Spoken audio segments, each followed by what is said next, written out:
concepts that we learned in wave mechanics. Towards the end of my last class, I communicated some ideas on stationary waves. I hope all of you are in terms with stationary waves and composition of nodes, antinodes, how they come together to constitute stationary waves. Now, see, when a longitudinal wave travels through a fluid medium, be it longitudinal or transverse, we have done a mathematical characterization in terms of displacement of particles as a function of x and time in the direction of wave propagation, right? If that displacement is perpendicular to the direction of wave propagation, then the disturbance is referred to as a transverse wave. If it's parallel to the direction of wave propagation, it's referred to as longitudinal wave. Certain things that become pertinent for longitudinal waves. One, the velocity of a longitudinal wave when it travels through the different kind of media. Longitudinal waves would be important because sound waves, when they travel through air or other media, they are longitudinal in character. So in general, when it's a sound wave or a longitudinal wave in general, traveling through a solid medium, then the velocity of the longitudinal wave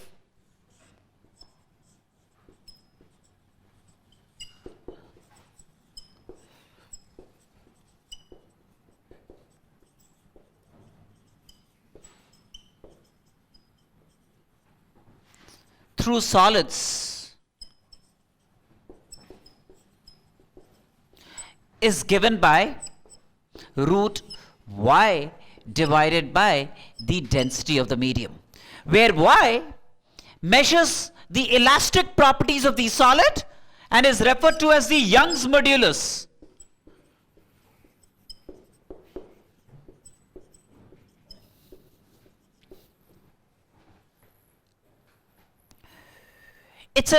It's the modulus of elasticity of solids. The way it's measured is, suppose there is a rod fixed at one end,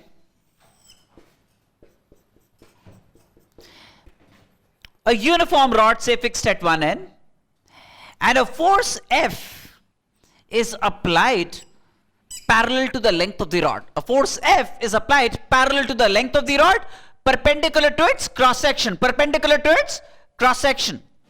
Say A is the cross sectional area.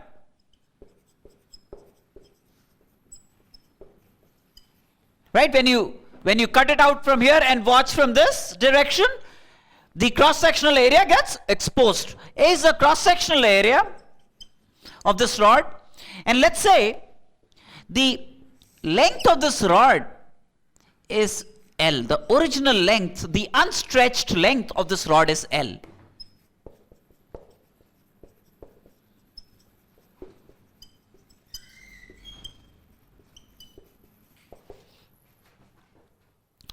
When a force is applied uniformly across the cross section parallel to the length, then the length, let's say, changes by an amount delta L, change in length.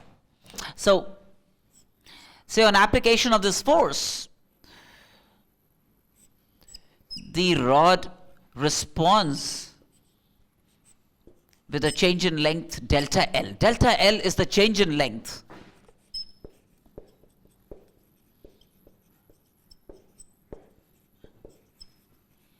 Brought about.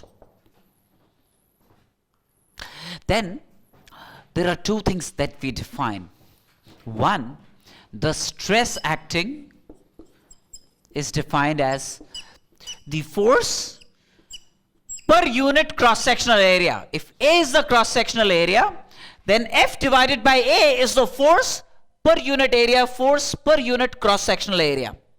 Right? That's defined as the stress, sometimes also called the longitudinal stress. Sometimes we also call it the longitudinal stress.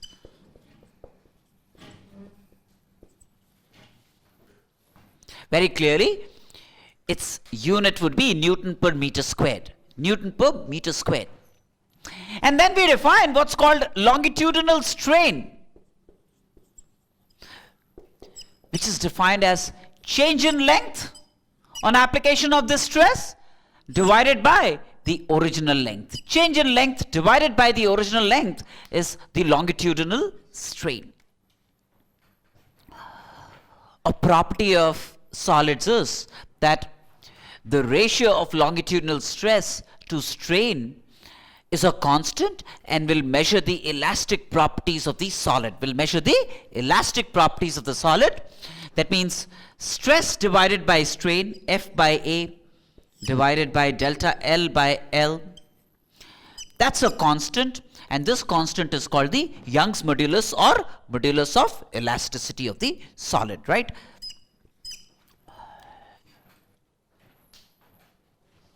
So no matter what F is applied, no matter what A is, what change in length is, what L is, this ratio for a given material will be maintained constant and will measure the material property. Will measure the material property, and its unit is the same as unit of the numerator because the denominator is dimensionless, isn't it? Delta L by L is dimensionless. Clear? Now, so that's as far as velocity of sound waves in solids is concerned. When it comes to fluids, the way we measure elastic properties of fluids is not Y, the Young's modulus, right? Because we don't talk in terms of length of a fluid, right? We talk in terms of volume of a fluid, isn't it? Therefore, the modulus of elasticity for fluids is defined slightly differently. And again, while for solids we talk of response of a force vis-a-vis the change in lengths brought about, in fluids we talk of response of towards a pressure which is applied resulting in change in volume, right? Suppose there is a fluid medium of original volume V. Suppose there is a fluid medium of original volume V. Okay.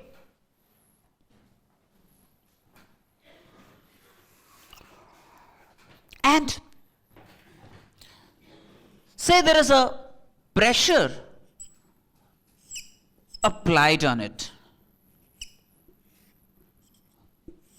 which is like a change in pressure, because under normal pressure it was at volume V. Now there is an additional pressure which is like change in pressure. The pressure applied is actually change of pressure, delta P.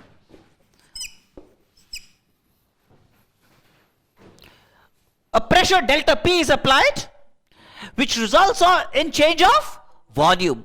So volume, the new volume changes by an amount. Delta V is the change in volume brought about.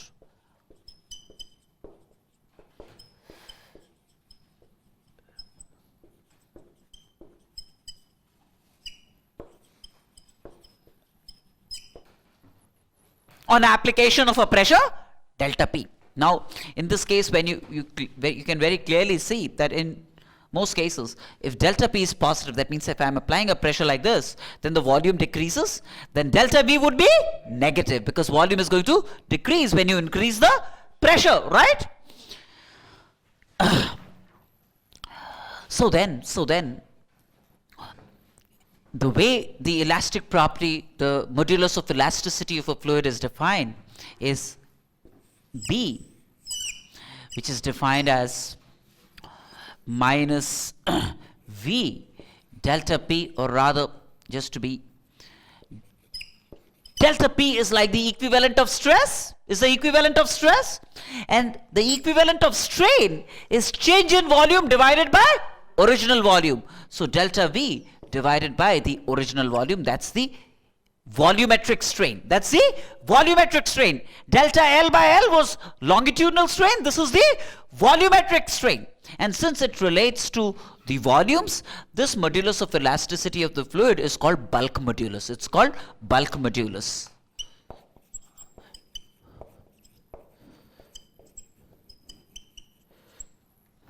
And the reason this minus sign is imposed here is to make this entire expression positive. Why? Because delta V is negative.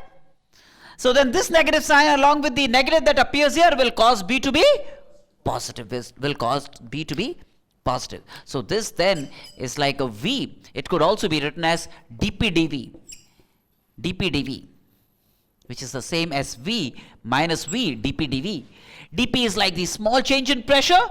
dV is the small change in volume. V is the original volume. So this measures the bulk modulus of the fluid. This measures the bulk modulus of the fluid. Clear? Now, for fluids, the way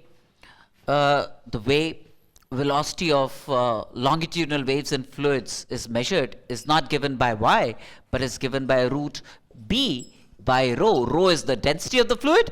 B is the bulk modulus for the fluid. B is the bulk modulus for the fluid medium. That's the velocity of longitudinal waves in fluid media. Velocity of longitudinal waves in fluid media. Clear?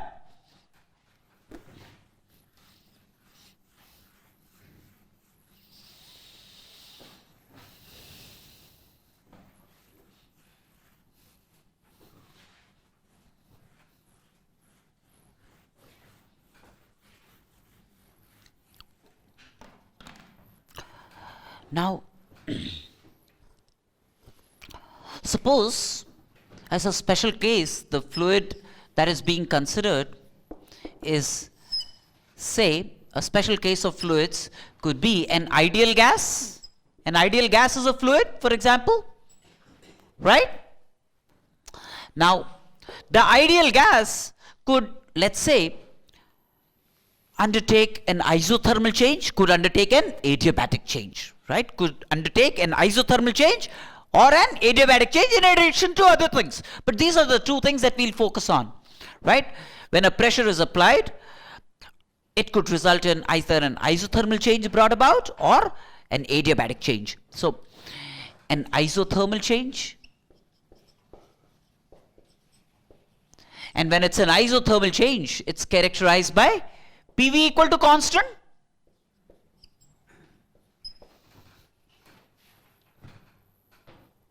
right? Pressure and volume changes take place commensurate with PV equal to constant for an isothermal change. Now if I take the D of both sides, then D of PV will be 0 because D of constant is 0. This would mean PdV plus VdP is 0. PdV plus VdP is 0. This would mean P would be minus V dPdV. P would be minus V dPdV, yes or no? But what is minus V dPdV? Bulk modulus. Therefore, if an ideal gas undergoes an adiabatic change, then its modulus of elasticity B, which should be just the pressure of the gas. At any given instant of time, if P is the pressure of the gas undergoing an isothermal change, then at that instant of time, P will measure the bulk modulus. So this will measure the pressure, the actual pressure on the gas will measure the bulk modulus for the gas undergoing an isothermal change. Right? Suppose the change is adiabatic.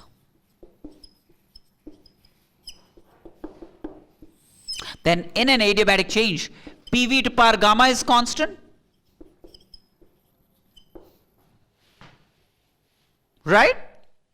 Therefore, log P plus gamma log V is constant, log of both sides.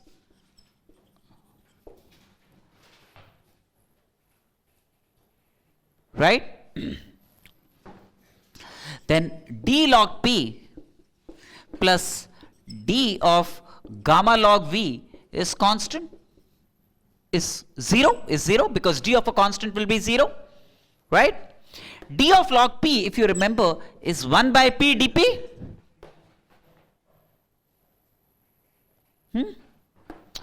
Gamma is a constant, the adiabatic exponent for the gas, gamma will come out, and D log V would be 1 by V dV. That is 0. right? This would mean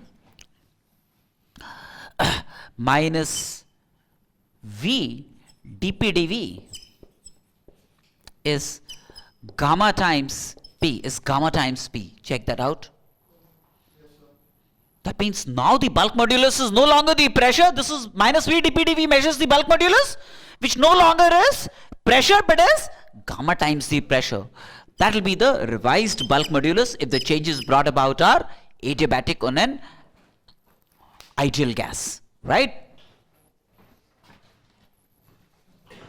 In fact, even the greats can goof up. Newton, when he attempted to calculate theoretically the velocity of sound in air, he said, well, he started with velocity of sound in air must be measured by B by rho, where B is the bulk modulus. And then he assumed that when sound travels through air, the pressure volume changes are such that it's isothermal in character, right? He assumed that sound traveling through air would bring about isothermal changes. And he said, all right, so B would be the pressure, right? And P can be looked upon as RT by M. P by rho is RT by the molecular weight.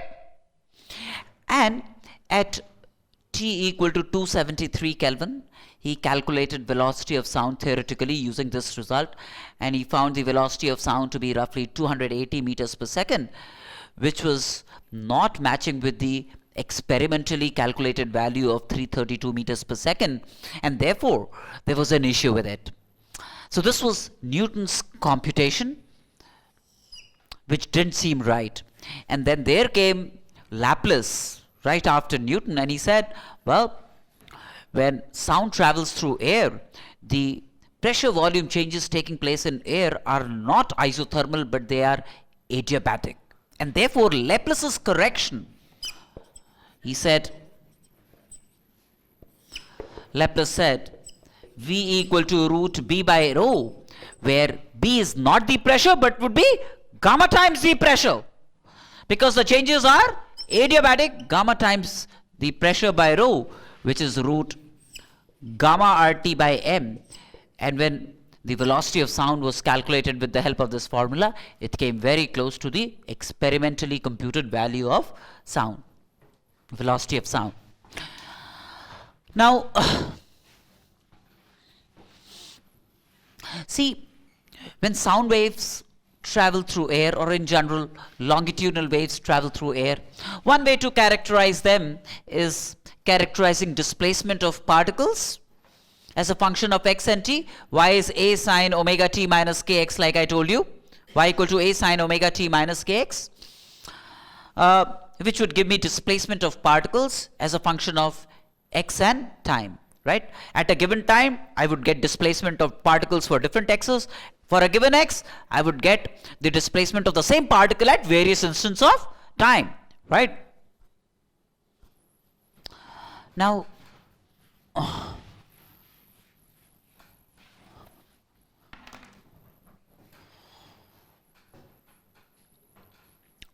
in longitudinal waves, only thing is the y was parallel to the direction of propagation of the waves.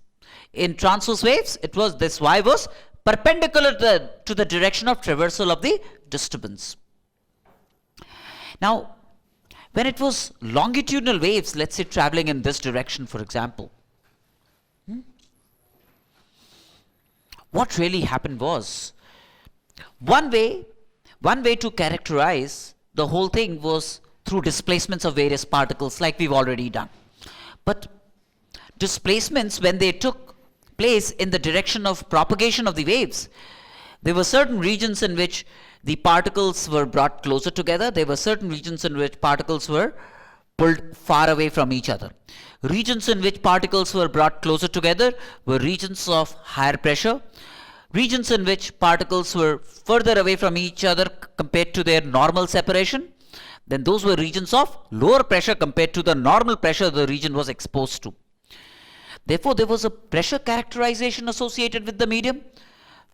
There was a normal pressure to which the medium was exposed when there was no disturbance.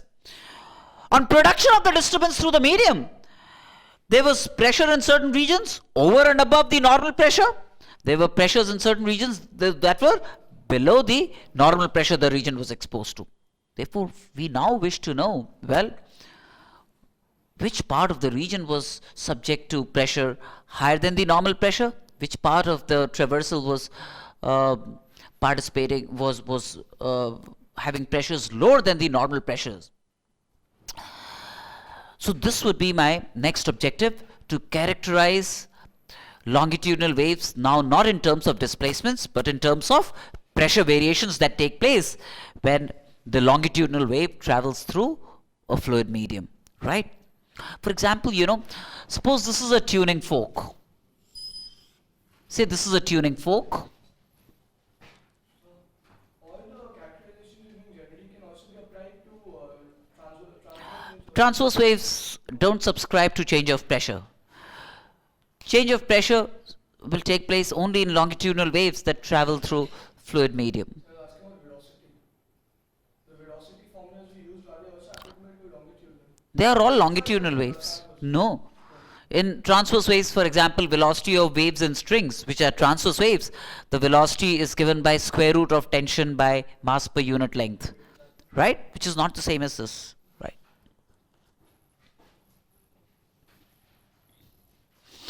Suppose this is an undisturbed tuning fork and air at normal atmospheric pressure.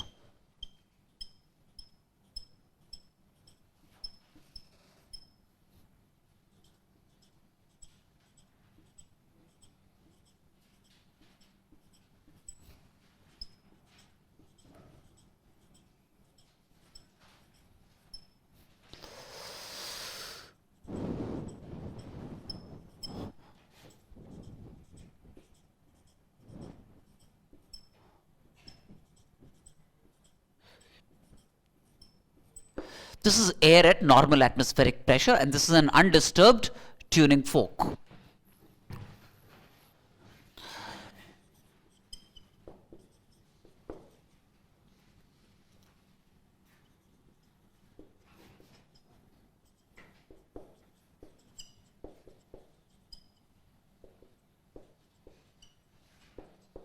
Air at normal atmospheric pressure,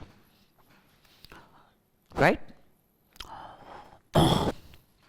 Now, say the tuning fork was struck, right? Say this right tuning fork, say this is P and Q. The fork P of the tuning fork was struck, and say it moved to the right. It moved to the right. When it moved to the right, when the fork P moved to the right, it compressed the air in front of it, right? So, when the fork moved to the right, the particles in the vicinity were brought closer together.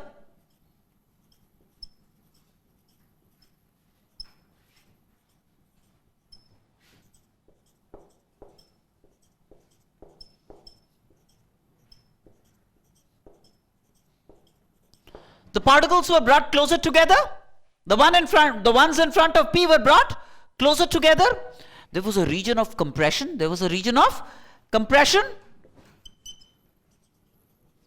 That means the pressure here was higher than atmospheric. The pressure here was higher than atmospheric.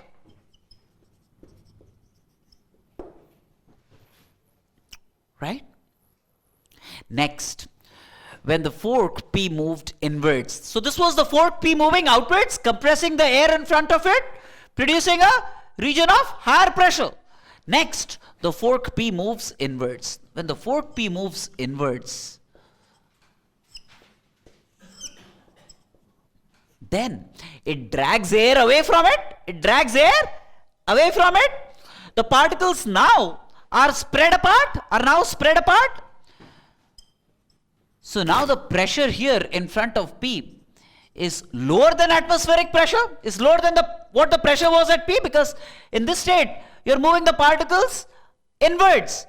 The average separation between the particles is increasing, right? So this becomes a region of, it becomes a rarefied region. Rarefied region. Low pressure means pressure lower than atmospheric pressure. And by the time this happens, this compression would have traveled to the right. This compression would have traveled to the right.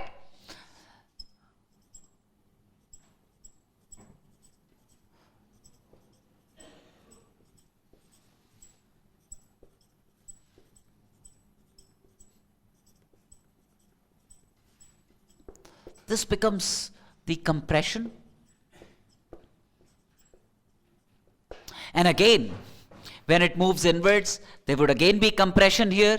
And by the time another compression is produced here, this compression would have traveled further to the right. Therefore, essentially now the region is characterized by a compression pulse traveling to the right. A region of a compression pulse traveling to the right. In fact, what you would find is alternate compressions and rarefactions. Alternate compressions and rarefactions. That is what compression is about, a region where the pressure would be higher than normal atmospheric pressure. Rarefaction would be a region in which the pressure would be lower than normal atmospheric pressure. So what we are interested in, the pressure in excess of atmospheric pressure. That is how we want to characterize a region. That means, if the pressure in a certain region is delta P, then this delta P would mean not the actual pressure in this region. This is the pressure in excess of atmospheric pressure. The original set of particles were all under normal atmospheric pressure. On propagation of this compression pulse, there was a delta P produced in the region. In a given region, this delta P, which is pressure in excess of atmospheric pressure, was a function of time. At certain instants of time, in the same region, you will find at some instant a compression pulse, at some other instance a rarefaction pulse, right? So there is a pressure that surges to a value P naught plus a certain maximum delta P at a certain point, and at the same point at other times, it could fall like below atmospheric pressure and could go delta P below atmospheric pressure P naught, right? So I want to know this delta P as a function of time for various particles at various values of x. This is my objective then in the next few minutes, right? I want to characterize pressure in excess of atmospheric pressure as a function of x and time, given that I know the displacement characteristics of the particles as a function of x and time. I would now want to know, because see, this pressure function would actually be dependent on the displacement function, isn't it? Because the pressure changes in pressure, that is delta P, has resulted only out of displacements of the particles with respect to their mean positions. The particles were in their undisturbed states. This is their mean position, right? Isn't it? So let's look at how we could characterize delta P, that is not the absolute pressure at a given x, but pressure in excess of atmospheric pressure. If delta P is positive at a certain instant of time at a certain x, that means the pressure is higher than atmospheric pressure. If delta P at a certain x at a given instant of time is negative, that means the pressure at that instant for that value of x is below atmospheric pressure. There is a maximum delta P and there is a minimum delta P, right? Therefore, there is a pressure amplitude that we would examine, right? How much in excess of atmospheric pressure can we go at best at a given x, right? The pressure varies, let's say from at a given x, for various instants of time, it could go from some P naught to a P naught plus delta P max, and at other instants of time, it could go like P naught minus delta P max. Then this delta P max is called the pressure amplitude. This delta P max is called the pressure amplitude. If the pressure amplitude is known, that means I know that the pressure at any given x at various instants of time could go like P naught plus delta P max and could go like P naught minus delta P max. So delta P is only the pressure in excess of atmospheric pressure, and delta P max is the pressure amplitude that we are talking of, right? So my objective next is to characterize delta p as a function of x and time? Yes or no? Do you all understand what we want to do next? Okay.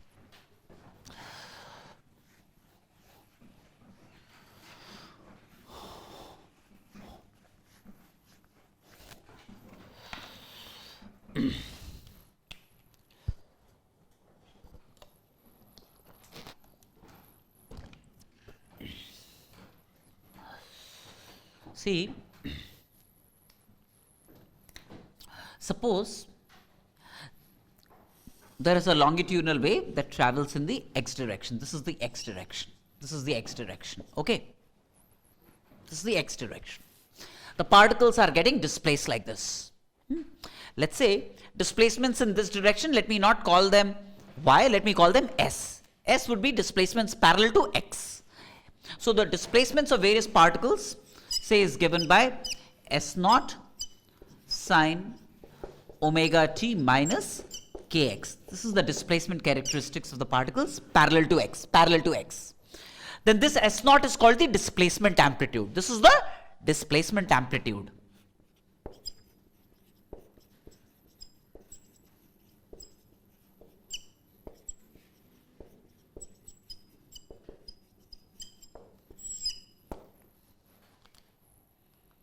This is the displacement amplitude. Clear?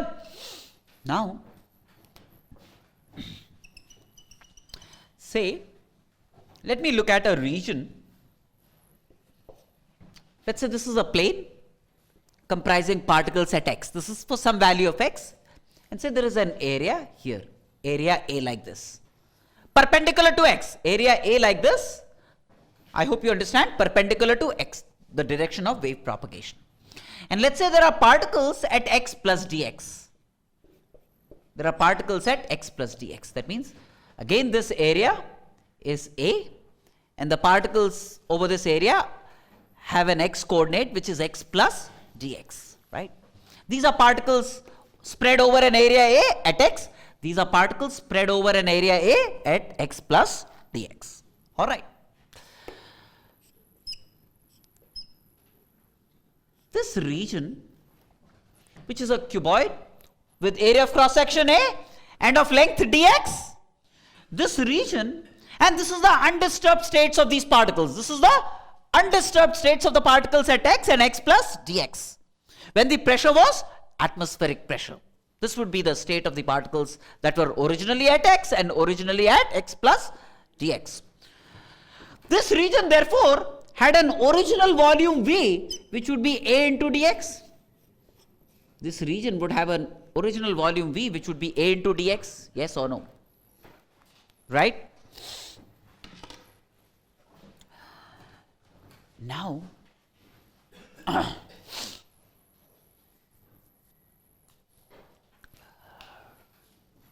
realize that when the sound pulse traveled through this region, right? The bulk modulus, there was a change in volume of this region because there were pressure variations in this region. From x to x plus dx, this volume underwent a change because there were pressure variations. Not that, see, if these were the undisturbed states of the particles at x and x plus dx, and if at all times, if this moved by 1 unit and this also moved by 1 unit to the right, then there would be no change in volume. Right? But that would happen if this point x and x plus dx were always in phase with each other and there was, they moved in tandem. Then there would be no change in volume and they would be at same pressures. This region would be at the same pressure. But B, which is given by minus V, dp dx, dp dv, realize that at some instant of time, say the particles at x, this is an area A, where particles at x are located. Let's say at some instant of time, these particles were displaced to the right by an amount ds. ds is change in this s. ds is this change in x, right?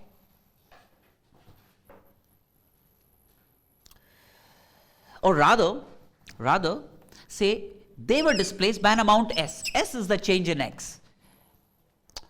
This is s, which is beyond the equilibrium position, isn't it? This will give me the displacement of the particle at x beyond the equilibrium position, right? So beyond the equilibrium position, at a certain instant of time, these particles moved by an amount s. This was the equilibrium state of the particles at x. At a certain instant of time, let's say these particles were displaced to the right by an amount s from their equilibrium positions. These were the mean positions of the particles at x, and now they got displaced by an amount s to the right at a certain instant of time. At the same instant, let's say the particles at x plus dx, these particles at x plus dx moved by an amount s plus ds. If it was s, then the volume would have remained the same. But let's say these particles moved by an amount s plus ds, right? That means there is a change in volume of this region. If this was s and this was s, there would have been no change in volume of this region, right? But since this has moved by an amount ds, the change in volume brought about would be a into ds. How about it? The change in volume is because of ds. So the change in volume of this region is a into ds, right? Yes or no? Now, this B, which is a property of the medium, elastic property of the fluid medium, is minus V. Minus V means minus A dx dP, which we want to characterize. Pressure, this dP is not the absolute pressure, but is gauge pressure. It's called gauge pressure, pressure in excess of atmospheric pressure. That's what we are interested in, right? dP, dV. dV is ADS. Yes or no? Right? Where dP measures pressure in excess of atmospheric pressure, right? So this gives me dP equals minus B ds dx.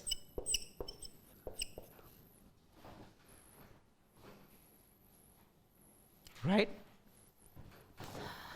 But what's ds dx? As you can see, if you differentiate this with respect to x, ds dx is minus k s naught minus k s naught cos omega t minus kx.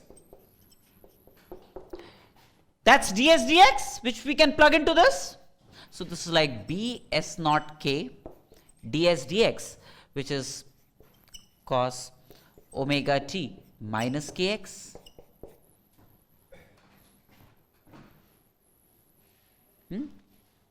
Instead of dP, let me just call it delta P, which is pressure in excess of atmospheric pressure.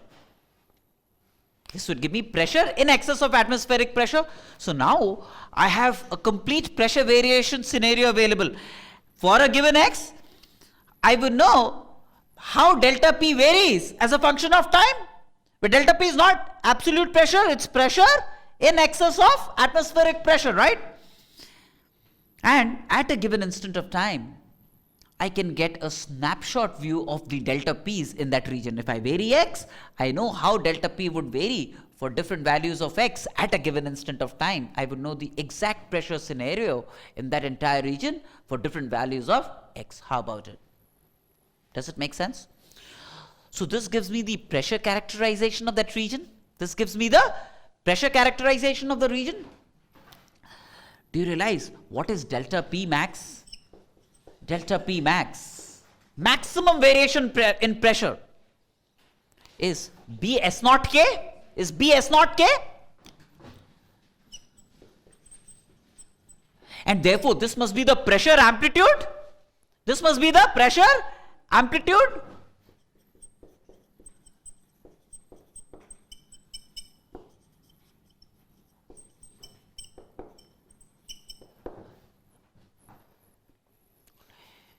Realize that pressure amplitude is S naught. S naught is the displacement amplitude into property of the medium B into, this is a wave property, 2 pi by lambda is a wave property. So 2 pi by lambda, which is a wave property.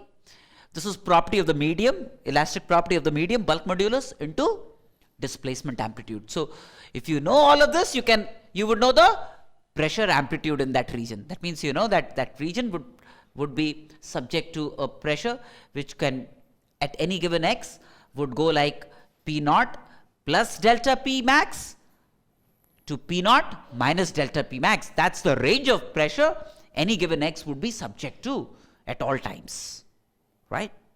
So you can design everything commensurate. You would then know whether that region can withstand that pressure or not, and therefore you know other facts related to the waves can be ascertained.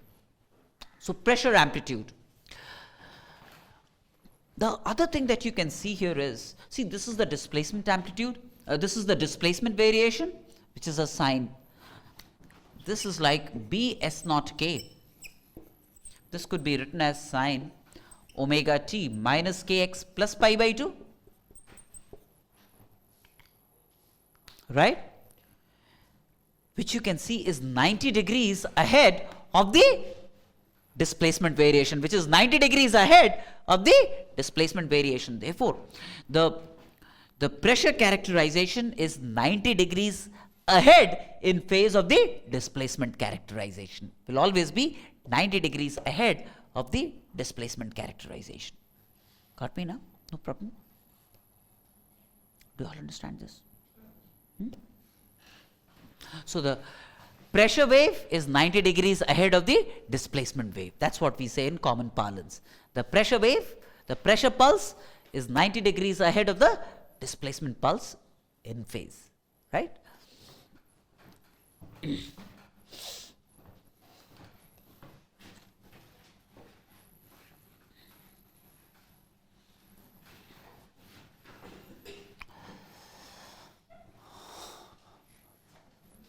Now,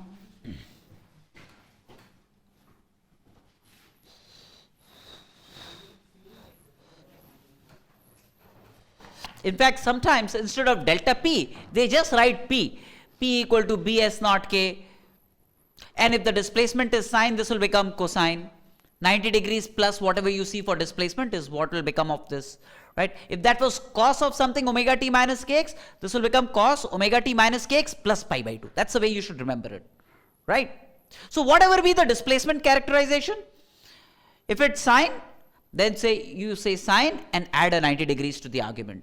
If the displacement was cosine, then the pressure characterization would be cosine with a pi by 2 added to the argument. That's what you're going to say. Clear? And the pressure amplitude would be Bs naught K, which is bulk modulus into displacement amplitude into wave property K, 2 pi by lambda, right? Now,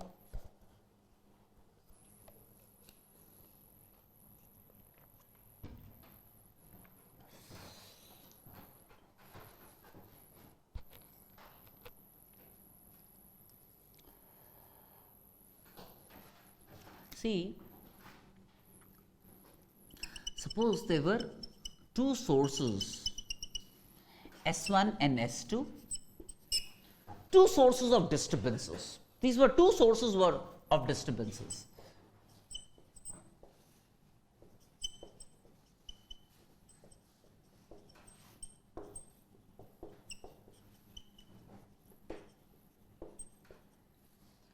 With angular frequency omega, same angular frequency, and with amplitude of disturbance produced by S1 say is A1, amplitude of disturbance produced by S1, the amplitude of disturbance produced by S2 is say A2.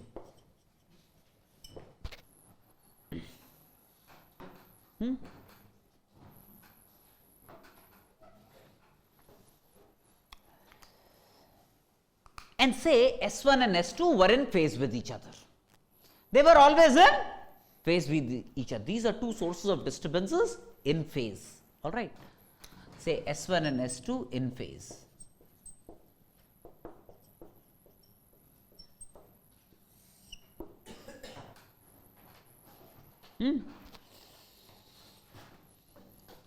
Now, let's say I want to examine the displacement characteristics at the point P because of the disturbance produced by S1 and the disturbance produced by S2, right.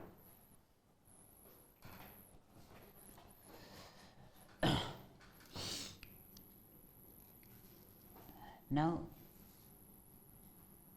say there is a disturbance that travels from S1 to P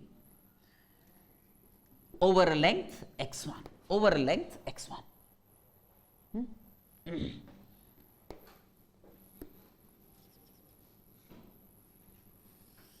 Disturbance that travels from S2 to P traveling a length x2. Okay. Now, even before I discuss that, let me quickly take you through some relevant stuff in SHM. See, at a certain point, if there was one disturbance going like A1 sine omega t, one disturbance at a certain point going like A1 sine omega t, say at a point P, and another disturbance pulse which went like at the same point it went like A2 sine omega t plus delta phi, where delta phi was the phase difference between the two disturbances at P, was the phase difference between the two disturbances at P, right.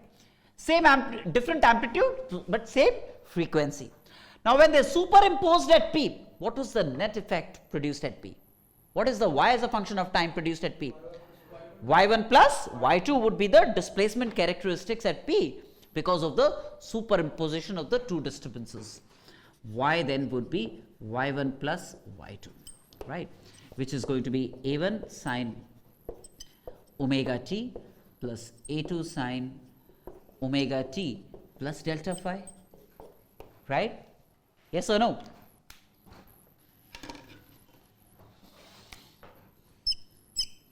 Which would be A1 sine omega t, A2 omega t cos delta phi,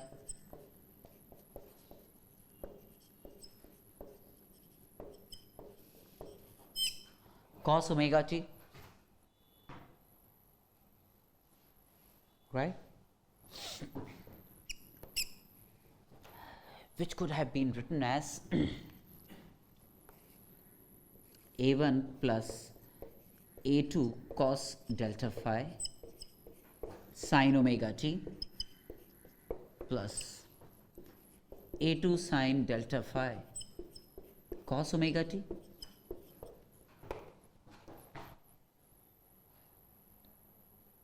Right? That would be y produced at P as a function of time.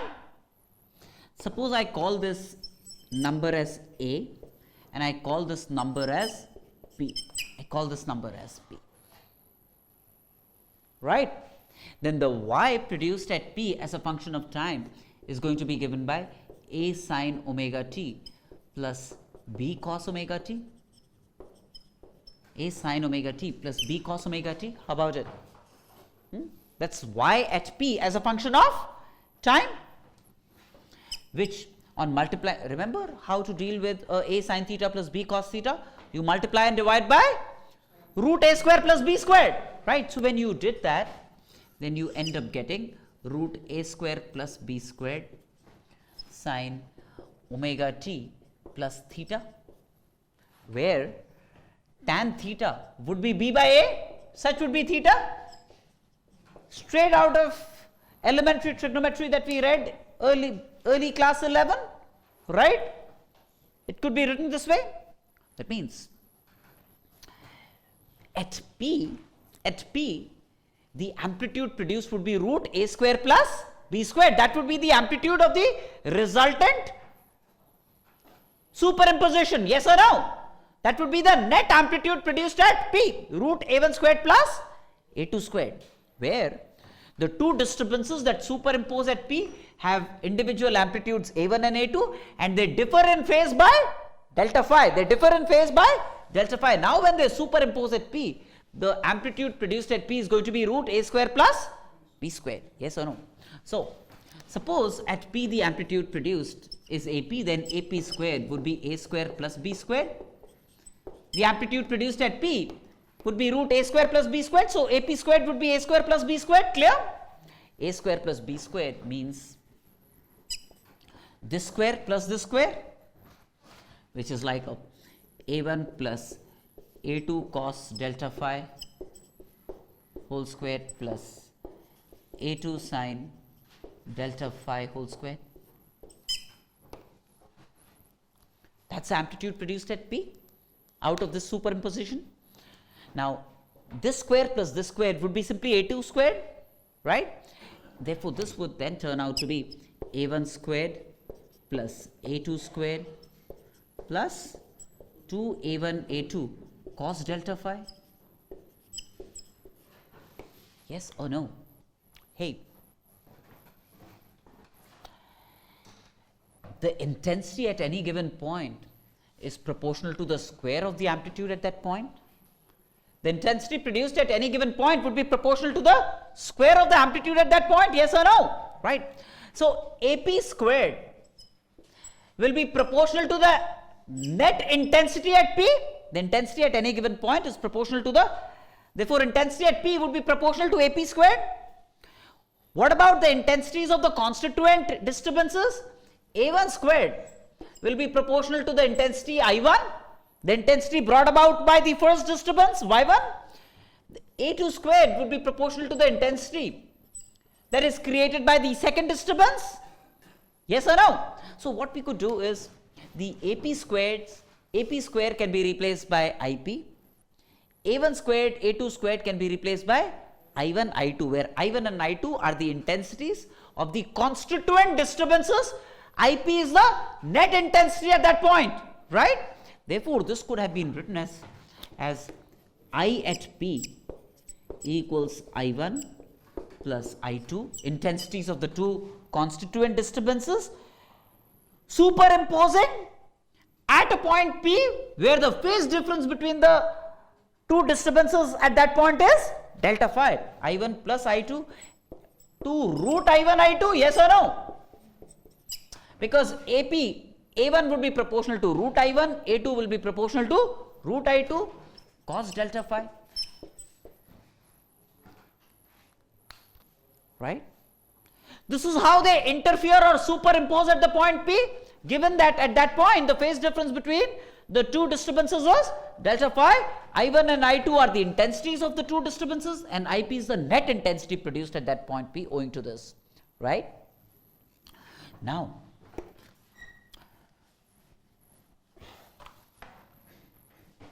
very clearly,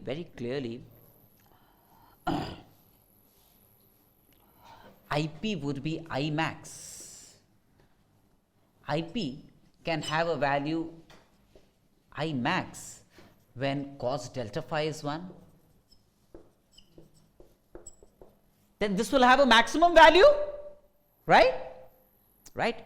Now, when cos delta phi is 1, IP max very clearly turns out to be root I1 plus root I2 whole squared, yes or no?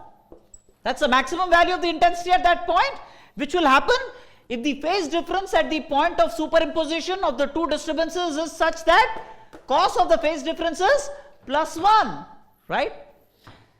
And the amplitude at that point would be the maximum, because intensity is maximum, amplitude at that point would be a maximum. And when that happens, we say it's a case of constructive interference. We say it's a case of constructive interference. When this happens, maximum intensity is produced, maximum amplitude would be produced. We say constructive interference has occurred.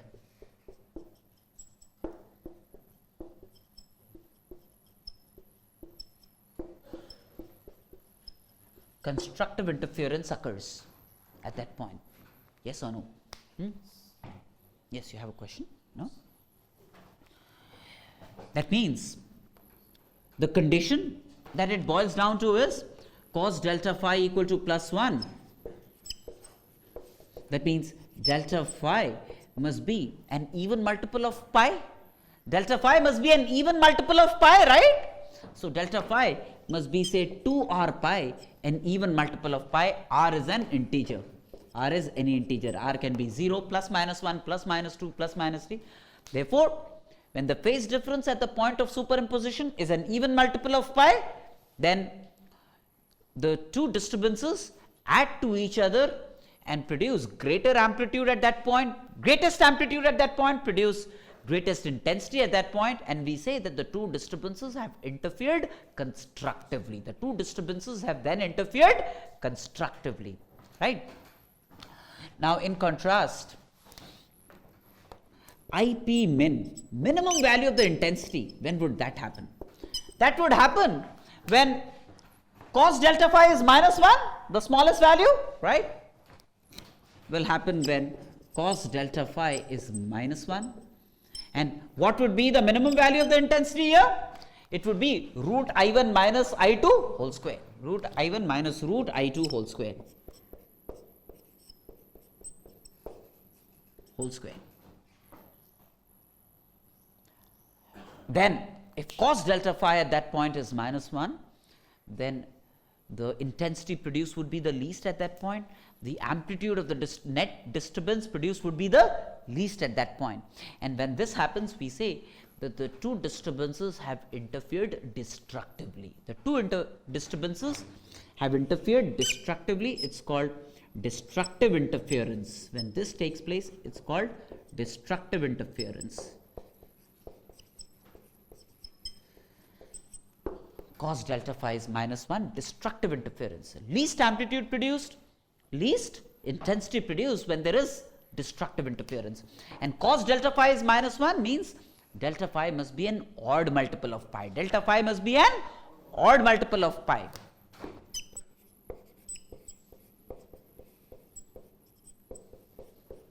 Is an odd multiple of pi.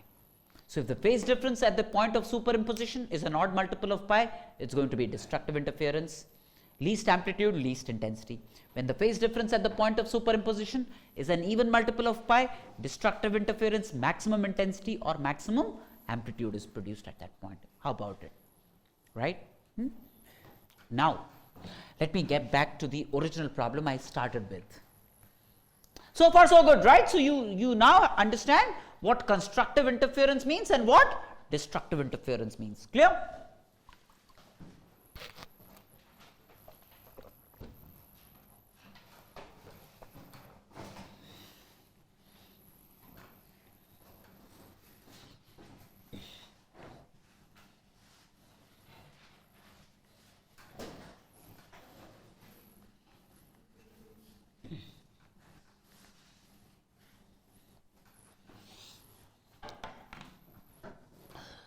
So, S1 and S2, two sources in phase having amplitudes A1 and A2. A1 and A2 are amplitudes of these two disturbances in phase with each other. Clear? And say they are of the same angular frequency omega. They are of the same angular frequency omega. Same frequency. Velocity is determined by the medium, not by the source, same velocity. So, it will tantamount to the same wavelength. If V is the same, frequency is the same, then wavelength would be the same. So, they would produce disturbances of the same wavelength. Now, a disturbance emanates from S1 and it arrives at P. Suppose it will result in no loss of generality if this disturbance was at 0 phase here and this disturbance was also at 0 phase here to begin with. All right. Now, when a disturbance travels through a medium, then particles that get disturbed later are said to be lagging behind in phase compared to the particles that got initiated earlier, right? So, in the direction of wave propagation, there is a drop in phase. There is a drop in phase. And you know that if you travel a distance equal to 1 lambda, phase drops by an amount 2 pi. If you travel a distance lambda by 2, phase drops by an amount pi. And the phase drops linearly. The phase drops linearly, isn't it? So I can apply proportionality principles if the phase drops linearly, which means the phase that drops when this disturbance arrives at P, the drop in phase is 2 pi by lambda into x1 is the phase drop. Is the drop in phase, right? So that's the phase drop. So if this was a zero phase, what would be the phase of the disturbance starting from S1 arriving at P? The phase at P then, because of S1, would be minus 2 pi by lambda into x1, yes or no? It was zero phase here. The phase dropped by this amount. So the net phase would be less than 0. The phase at P would be 0 minus 2 pi by lambda into x1, yes or no? Right? Now this disturbance upon its arrival at P again drops in phase. By what amount does this drop in phase? This drops in phase by an amount 2 pi by lambda into x2. 2 pi is the phase drop over a distance lambda. So over a distance x2, the phase would drop by this amount, yes or no? See? Phase drop per unit distance is 2 pi by lambda. So for a distance x1, it's going to be 2 pi by lambda into x1. Isn't it? Right? So then, the phase of the disturbance from S2 that arrives at P is phi 2 given by minus of this. Right? Yes or no? So the phase difference at P is going to be magnitude of phi 1 minus phi 2. That's the phase difference. Right? Which is like 2 pi by lambda into magnitude of x1 minus x2. That's the phase difference of the two wave trains arriving at P,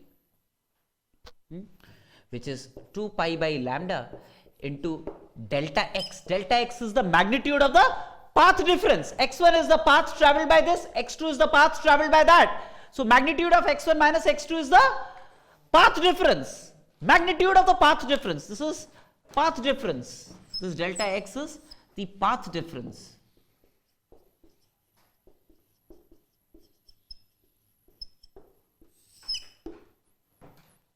Two pi by lambda into delta x. Delta x is the path difference. Right? So phase difference on arrival at P between the two disturbances is going to be 2 pi by lambda into the path difference, assuming that they were originally in phase with each other. Assuming that they were originally in phase with each other. Yes or no? Now, again, let's see what's going to happen at P. Phase difference delta phi given. So at P, if cos delta phi is plus 1, then there would be constructive interference. If cos delta phi is minus 1, there is going to be destructive interference. And there could be other values of cos delta phi lying between minus 1 and plus 1, which would be intermediate levels of disturbance, intermediate levels of interference, right? Constructive and destructive are extremes. So then, suppose P is a point of constructive interference. If constructive interference at P occurs, then what would it mean? If P is a point of constructive interference, if P is a point of constructive interference, if P is a point of constructive interference, then delta phi, which is 2 pi by lambda into delta x, must be an even multiple of pi. It must be an even multiple of pi.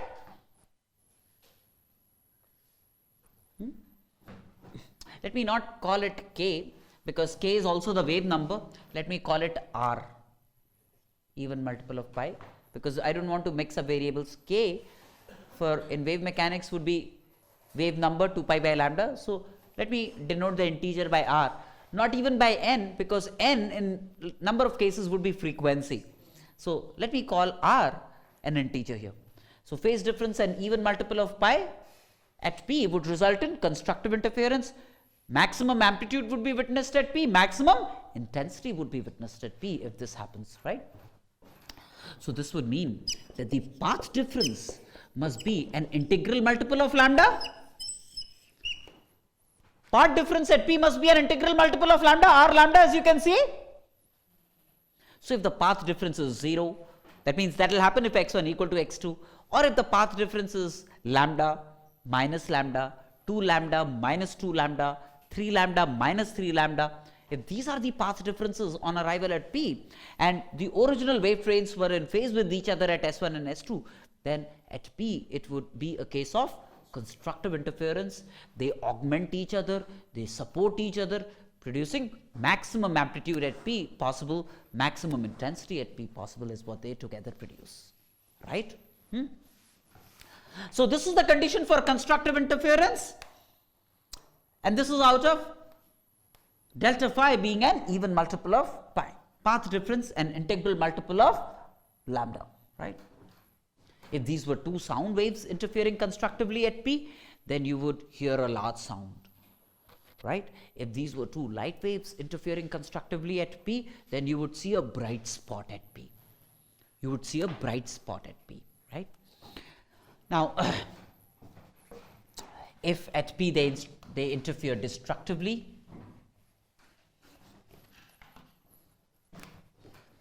if P is a point of destructive interference,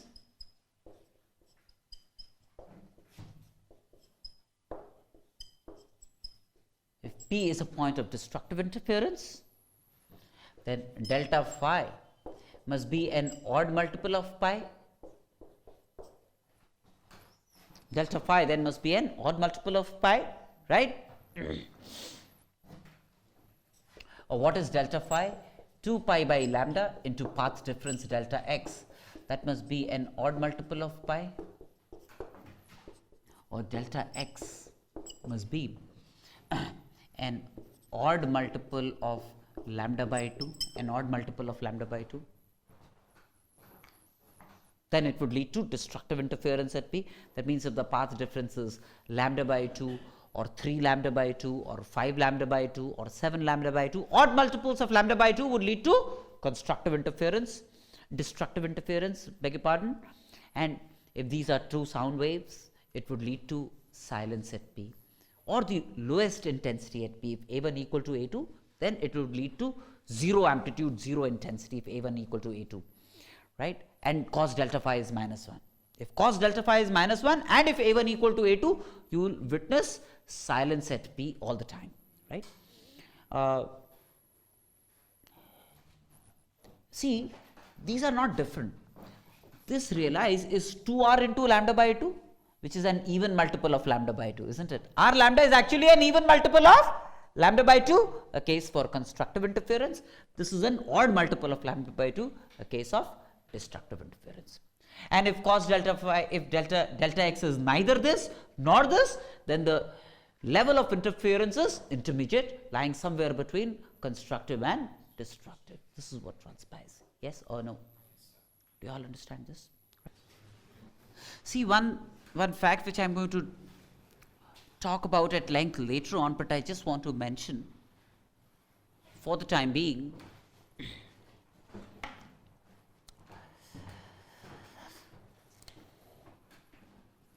If there is a disturbance that travels from a rarer medium to a denser medium, first of all, rarer or denser does not matter. There is going to be reflection that takes place. If there is a disturbance proposing to travel from one medium to another, then at the interface of the two media, there is reflection that takes place. There is reflection that takes place. The fact that I want to, for the time being, only mention is that if reflection takes place from a rarer to a denser medium, then a phase change of pi takes place. That means, suppose at this point, the disturbance arrives at this point as, say, let's say this is some x, it arrives at the incident wave at this point is like a sine omega t minus kx. This is the incident wave train yi. Then the reflected wave train is going to be a sine omega t minus kx plus pi, a phase change of pi takes place. A phase change of pi takes place. Now when I mean there is a phase change of pi, when I say there is a phase change of pi, that means the pulse gets inverted. The pulse gets inverted. This is what it means by a phase change of pi. The pulse gets inverted. So reflection from a rarer to a denser medium results in a phase change of pi. There is a lot of insight that would have to be communicated on this, but for the time being, I want you to just about know this. That means the reflected pulse gets inverted. That means, say, if the incident pulse was like this, say, at this point there is a reflection that takes place, then the inverted pulse would be like this. If this was the incident pulse, this would be the reflected pulse if reflected from a denser medium. A phase change of pi occurs on reflection from a denser medium. An inversion of the pulse occurs. Inversion of the pulse. Phase change of pi means inversion. This is an inversion, right? Now,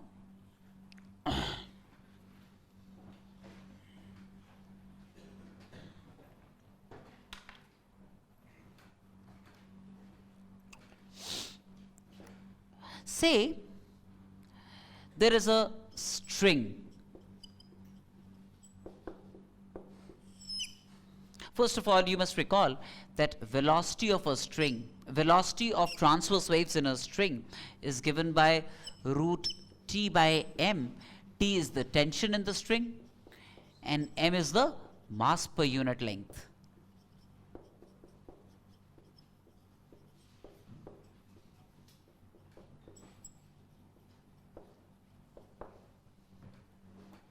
This is the velocity of transverse waves in a string.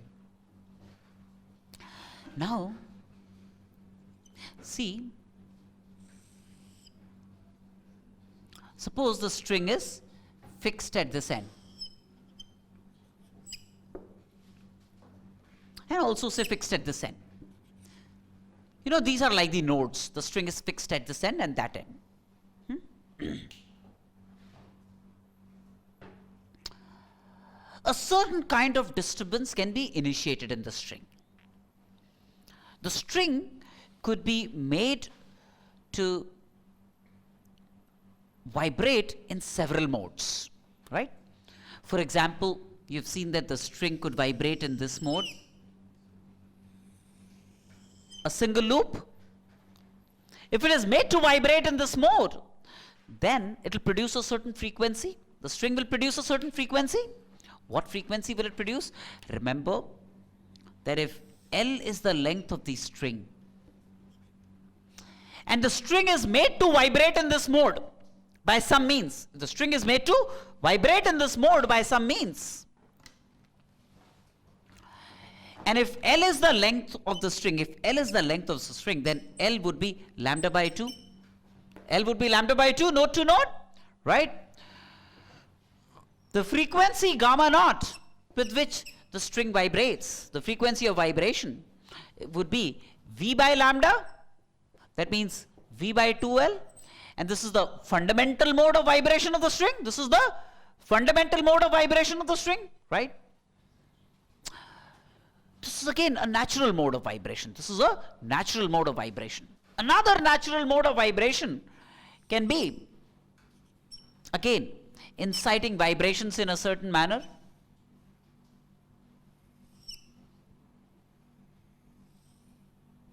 This node here, node here, node here. Right? Now the way I can incite these vibrations is, say I fix this end and I plug the middle of the remaining two equally. Then this kind of a mode can be produced. This mode of vibration can be produced by fixing it at this point and plucking here at these two midpoints. The midpoint of this and the midpoint of this are plucked, resulting in an antinode here. So this could be another mode of vibration, another natural mode of vibration of the string, right? And in this case, the length L would be 2 into lambda by 2, that is lambda by 2 plus lambda by 2, right? 2 into lambda by 2. Therefore, the frequency of vibration of this mode would be V by lambda, that is V by L, which is 2 times the fundamental mode, which is 2 times the fundamental mode gamma naught, right? It's called, isn't it? Isn't it? Second harmonic or first overtone? It's the first overtone or second harmonic, right? This is another natural mode of vibration of the string. Another natural mode of vibration of the string. The third mode of vibration of the string could have been when it is made to vibrate in 3 loops. Node, node, node, node. And we've seen that in this mode, you will have 3 gamma naught, 3 times the fundamental frequency available. Yes or no? Right? So these are the various natural modes of excitation of the string. These are various natural modes of excitation of the string. Hey, look. Suppose this is the fundamental mode as we have seen, right? If I plug the string exactly midway, then I end up producing the fundamental mode of vibration, and whose frequency would be V by 2L. Whose frequency would be V by 2. So the various frequencies that are produced are like an integer R into V by 2L are the various frequencies produced in various natural modes of vibration. R into V by 2L. 1 into V by 2L, 2 into V by 2L, 3 into V by 2L. These are the various frequencies produced. These are the various frequencies produced, various natural frequencies of oscillation of the string in production of standing waves or stationary waves. Right? We've seen that in the previous class. R is an integer. Now,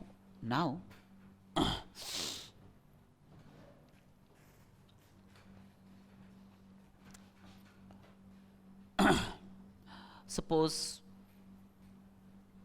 I created this mode. I excited this mode of vibration of the string. I plucked it once and let it go. Then what's going to happen is, the string will not perennially oscillate. Why? Because there is air resistance, there is damping effect, there is energy hogged up at the inelastic ends, right? Eventually the energy would get damped. The energy of oscillation that I have provided by plucking one time will get damped, and the oscillation will die out. The oscillation will die out, right? But suppose I wanted to keep oscillating. Then I would have to keep pumping power into it, so that the energy loss that takes place by means of damping effect, air resistance, etc., is taken care of by the energy that I'm pumping into the string by an external driving force. There can be an external driving force that would keep pumping energy into the string so that the string keeps oscillating, and the damping effect can be taken care of. The damping effect can be taken care of, is it not? Right? So then the external agent which proposes to do this, would be referred to as the driver. And the string in this case as the driven. Clear? Now,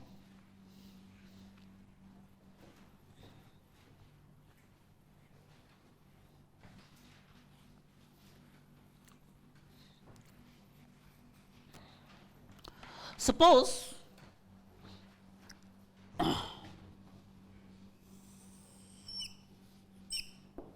I fix this end of the string, right? And say there is a tuning fork, and the other end is connected to the tuning fork. The other end of the string is connected to a tuning fork.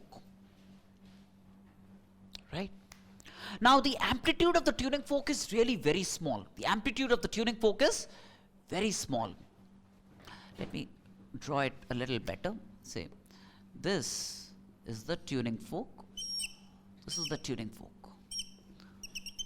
One prong of the tuning fork connected to the other end. Now, since the amplitude of the tuning fork is really small, this end is practically like a node then. This end will practically be like a node.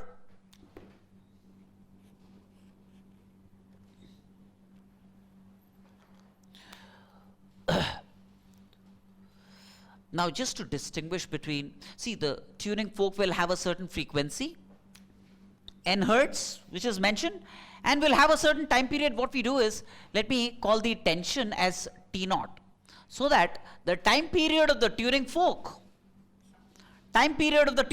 is 1 by n, could be represented separately. Let me call the tension in the string as T naught instead of T, so that I can use T towards describing the time period of motion of the tuning fork. N is the frequency of oscillation of the tuning fork. Right? Right? Now, no confusion.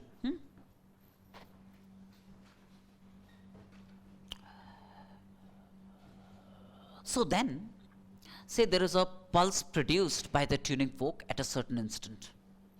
There is a disturbance produced by the tuning fork at a certain instant. The pulse, say it travels to n. The pulse, say it travels to n. And at n, the nodes, it will always get reflected. It will always get reflected. When it gets reflected at the node, there is a phase change of pi brought about. There is a phase change of, say, this was an incident pulse. So this was an incident pulse. Right? It gets inverted at the node. Right? And the tuning fork keeps sending pulses like this. How many such pulses does it send in a given second? N, the frequency. N such pulses it sends out every second. This kind of pulses it sends out every second. Clear? So this was one of those incident pulses. This incident pulse gets inverted. There is an inversion that takes place. This is the reflected pulse. This is a reflected pulse then. It gets inverted. It's a reflected pulse. It gets inverted. Right? Isn't it? Now, on getting reflected, it arrives at the tuning fork again. But this is like a fixed end. So this pulse will again get inverted at this point. Say, let me call this P, let me call this Q. It got inverted once at Q. This pulse on arrival at P will again get inverted a second time. Yes or no? It will again get inverted a second time, right? So if it again gets inverted a second time, then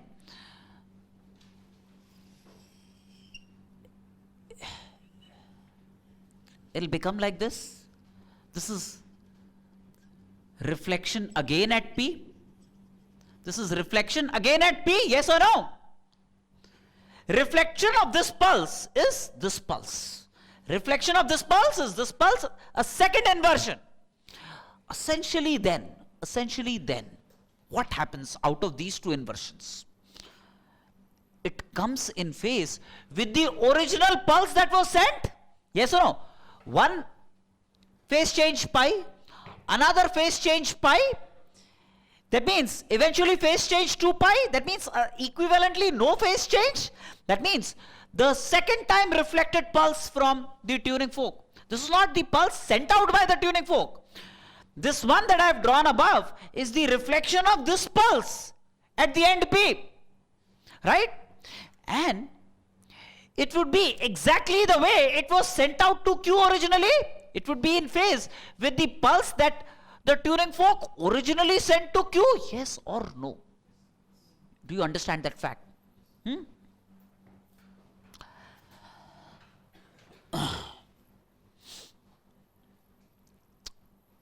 means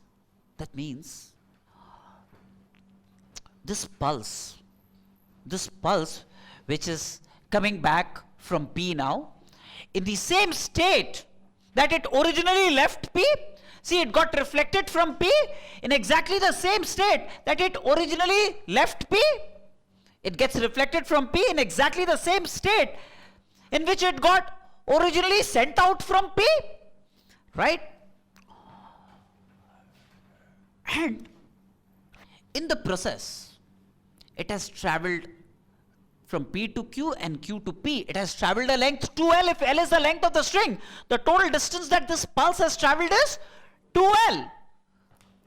The total distance that it travels is 2L.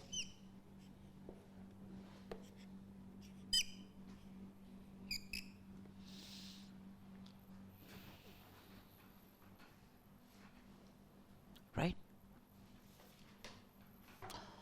Now,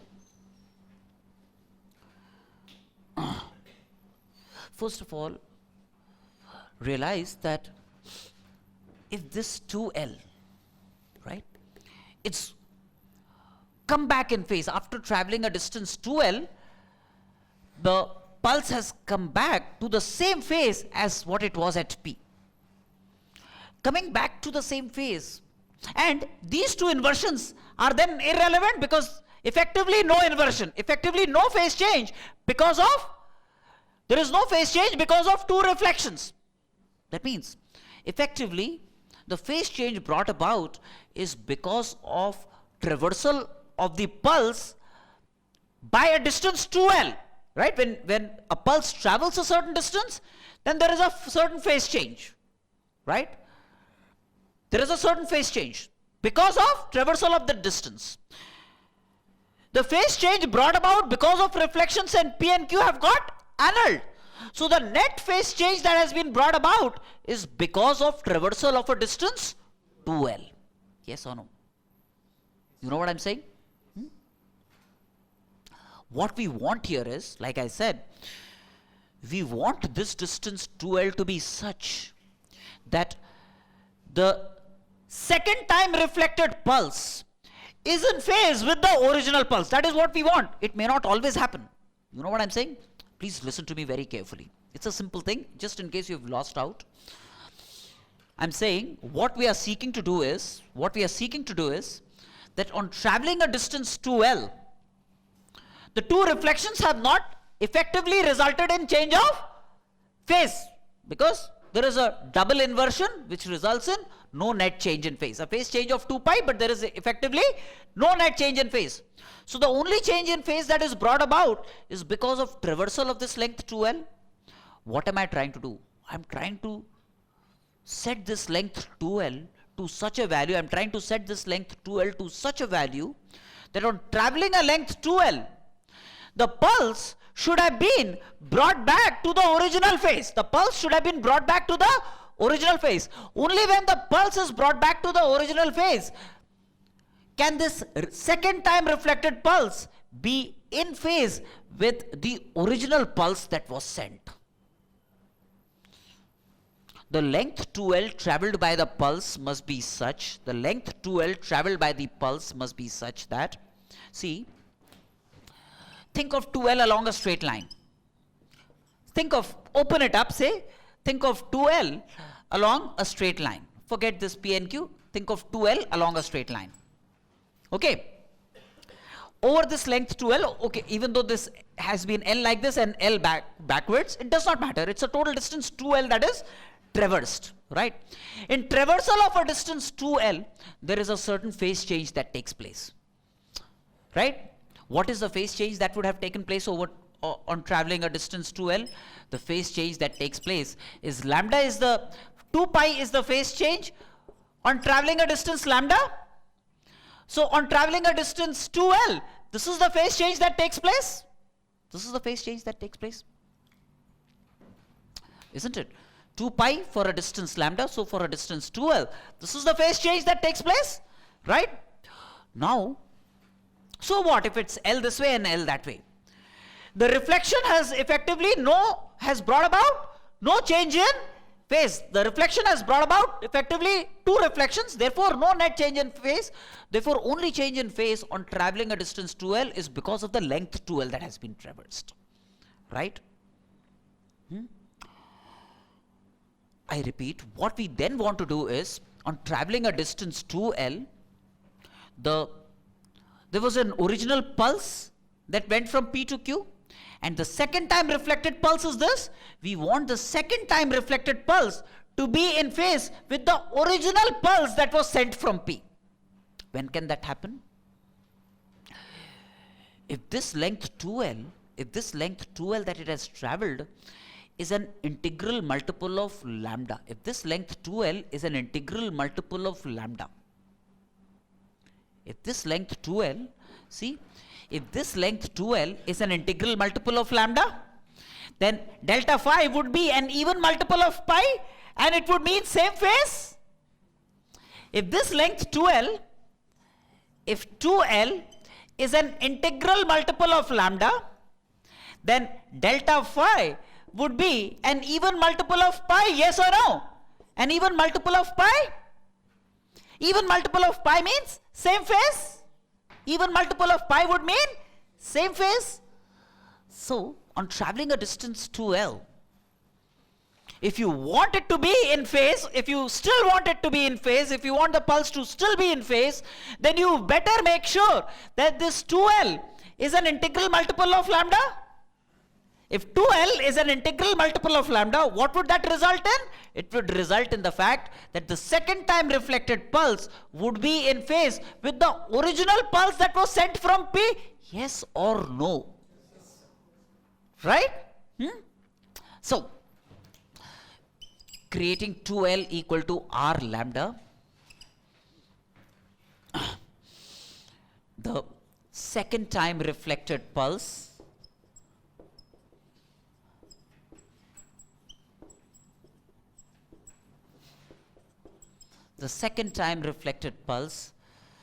would be in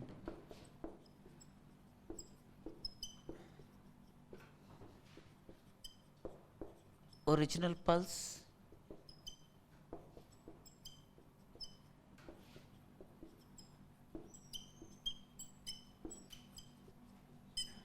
that was sent, would be in phase with the original pulse that was sent. Right?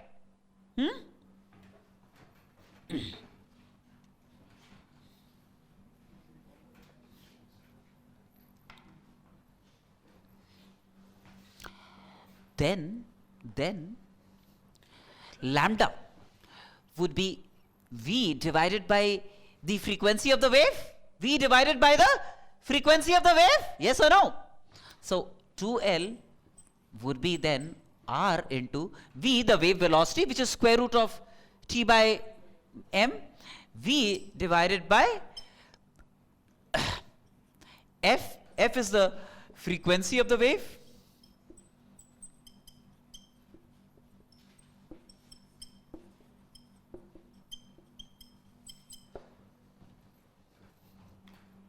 Then what would this ensure? This would ensure, if F is the frequency of the wave, this would ensure, R is an integer. What would this ensure? This would ensure that the second time reflected pulse is in phase. The second time reflected pulse is in phase with the original pulse that was emanated by the Turing fork originally at P. This is what it would mean. Then this would mean that the frequency F of the wave, frequency F of the pulse generated in the string would be R by 2L into V, where R is an integer. This is the frequency of the pulse, frequency of the wave. R by 2L into V, yes or no? Where R is an integer, this would be R by 2L into root T naught by M. T naught is the tension in the string. M is the mass per unit length. Right? Now,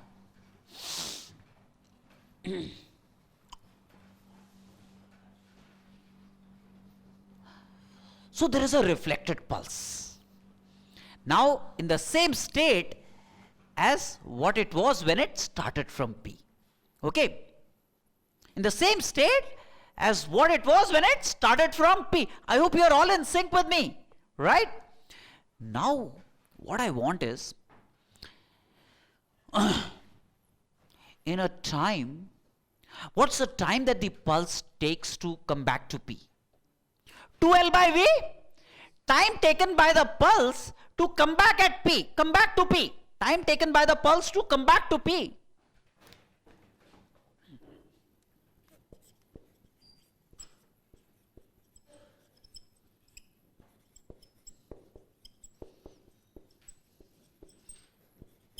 To get reflected a second time, that means once at Q and then next at P, once at Q and then next at P, is going to be 2L divided by the wave velocity, 2L divided by the wave velocity, right? Now suppose in this time, the tuning fork has executed exactly n cycles. Has executed n, or rather, say in this time, the tuning fork has executed an integral number of cycles. A full cycle would span over capital T seconds. Suppose in this time in which the pulse has arrived at P, once again to get reflected from P. In this time, suppose the tuning fork has executed an integral number of cycles. Integral number of cycles means the number of time periods would be that means the time for which it would have oscillated would be R times capital T. R is an integer, yes or no? If R is an integer, suppose the time in which this gets reflected, which is 2L by V, is R times the time period. R is an integer. Wait, this time I'm talking of the time period of the fork. Right? That means what really happens? This pulse getting reflected, and when it gets reflected a second time, because of this condition, the frequency of the pulse, the way it gets reflected a second time, it's the same state as what it was when it originally started from P by the tuning fork, right? Now, in a full oscillation of the tuning fork, that means in one time period, realize it sends out the same kind of pulse. Every capital T seconds, it sends out the same kind of pulse. Every capital T seconds, the tuning fork will send out the same kind of pulse. And therefore, in 2 times capital T, it will send out the same kind of pulse. In 3 times capital T, it will send out the same kind of pulse. In 4 times capital T, it will send out the same kind of pulse. Yes or no? Therefore, in R times capital T, it will send out exactly the same pulse that it originally sent at time t equal to 0. Yes or no? Which really means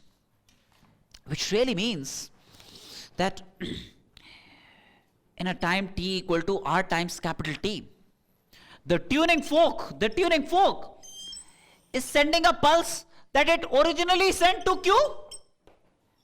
In a time t equal to R times capital T, this is the time, isn't it? I'll repeat now. See? In a time, forget this for a moment, okay? Every capital T seconds, the tuning fork would come back to P and would send out pulses. See, at t equal to 0, it sent out a certain pulse, this. At t equal to capital T, it sent out the same kind of pulse, because the tuning fork came back to the same state in capital T seconds, same state of motion, right?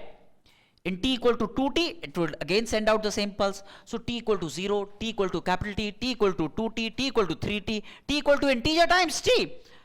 It'll, at all these instants of time, at all these discrete instants of time, it'll send out pulses that were in phase with each other. है ना? So now what I am seeking to do is, by the time this wave gets reflected at Q and comes back to P for a second reflection, in this time, the tuning fork would have executed R full cycles. R full cycles, isn't it? Capital T seconds is 1 cycle, so R times T is R full cycles. Yes or no? Once this is guaranteed, then notice that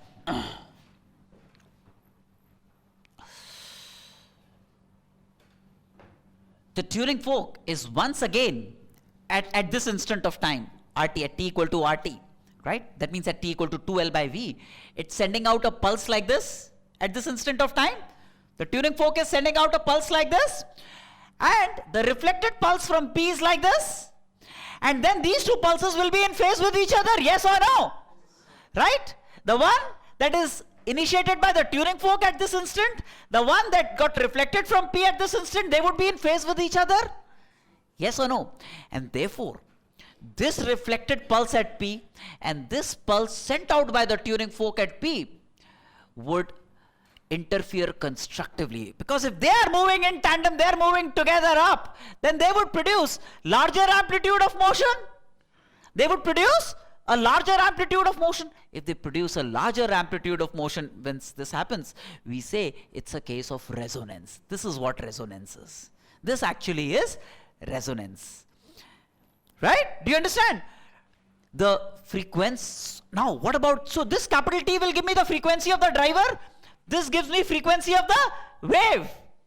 This is the frequency of the wave, whereas this T, which is 1 by N, that N will give me the frequency of the driver. Let's calculate the frequency of the driver. That will result in resonance, larger amplitude produced, right? Let's calculate that. So 2L by V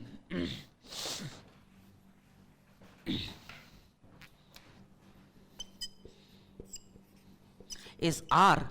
T. T is 1 by N, where N is the frequency of the driver, the tuning fork. R by N, right? So this gives me N, the frequency of the driver, as R into V by 2L. Frequency of the driver then matches the frequency of the driven. Frequency of the driver then matches the frequency of the driven. And we witness a case of resonance. When the frequency of the driver matches the frequency of the driven, the resultant amplitude is larger, we get larger amplitudes, and then we say it's a case of resonance. And this F is the natural frequency of the driven. This F is the natural frequency of the driven. This is the imposed frequency, because this is the frequency of the driver.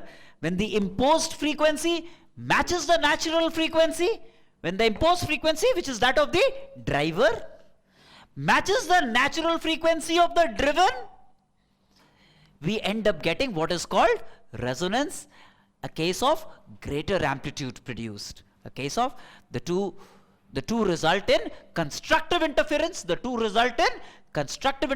and we end up getting greater amplitude.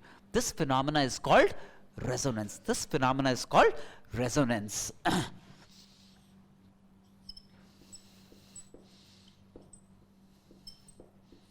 This phenomena is referred to as resonance. And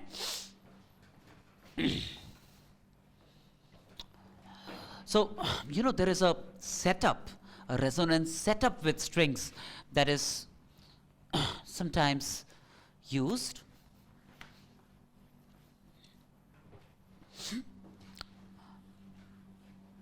Where we could control the tension in the string. We can control the wave velocity by controlling the tension in the string. There is the string, and this fixed end passes over a pulley, and there are weights we can put at this end of the pulley. By suitably placing weights here, the tension can be computed, right? So we have control over the tension, and therefore we have control over the wave velocity V. We have control over the wave velocity V, right? V is root T by M. Say T naught by M. M is the mass per unit length, T naught is the tension, which can be controlled by adjusting the weights in this part, right?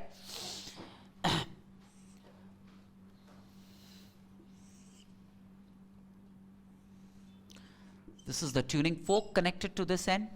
Say P, this is Q. If F is the frequency of the tuning fork, then F must be the frequency of the wave, so that there is resonance and you can see greater amplitude of vibration of the string, right? If you want that to happen, then this F must be an integer R by 2L into root T naught by M. That is V by 2L into R. This is V by 2L into R. Such must be the mode of vibration of the string. This frequency is not just the frequency of the tuning fork, this is also the frequency of vibration of the string. This is also the frequency of vibration of the string, right? And we can then produce resonance in the string. This setup, if you've done this experiment in school, this is called a sonometer arrangement. This is called a sonometer setup.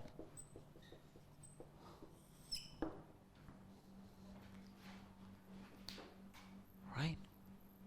This is called a sonometer setup. And see, the frequency is what? This is not just the frequency of the tuning fork, but also the frequency of the driven, which is the string. R into V by 2L. R equal to 1 means the string is vibrating in its fundamental mode. R equal to 2 means second harmonic or first overtone. R equal to 3 means 3 loops. R equal to 4 means 4 loops. R equal to P means P loops. So the string could either vibrate in a single loop or in 2 loops or in 3 loops and so on and so forth, producing resonance with this tuning fork. Right? This is the sonometer arrangement. Now,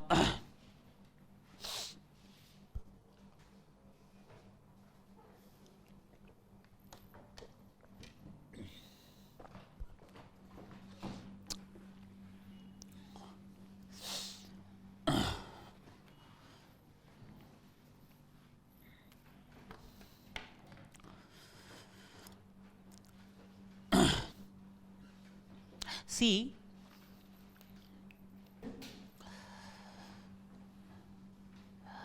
similar resonances, similar idea of a resonance applied to longitudinal waves, and there is an experimental setup which would fundamentally whatever I've explained for a string is the same that would apply to any kind of a wave, superimposition if we want, and resulting in resonance. Essentially, the frequency of the driver matches the natural frequency of the driven, and that's going to result in larger amplitudes, and the phenomena is referred to as resonance,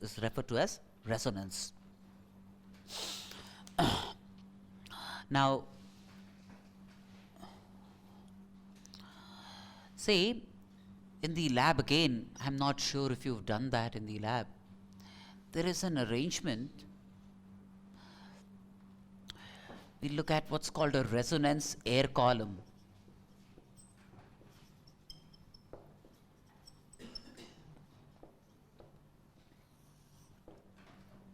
This is a tube in which the water level can be adjusted. It could be moved up or down, right? There is an arrangement by means of which this water level could be adjusted, right? Adjustable water level. Now what I do is I take a tuning fork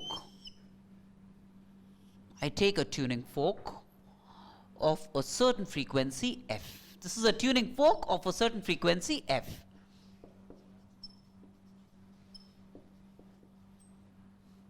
See, one thing,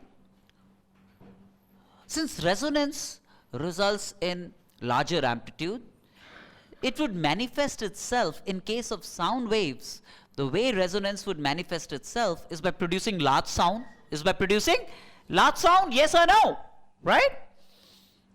Now what I want to do is, I want to create an air column here. By lowering the water level, I want to create an air column which will then behave like a closed tube, that would resonate with the tuning fork. That means that would essentially have the same frequency as that of the tuning fork. Right? Now, how does that happen? what I do is, I strike the tuning fork. I strike the tuning fork and I lower the water level.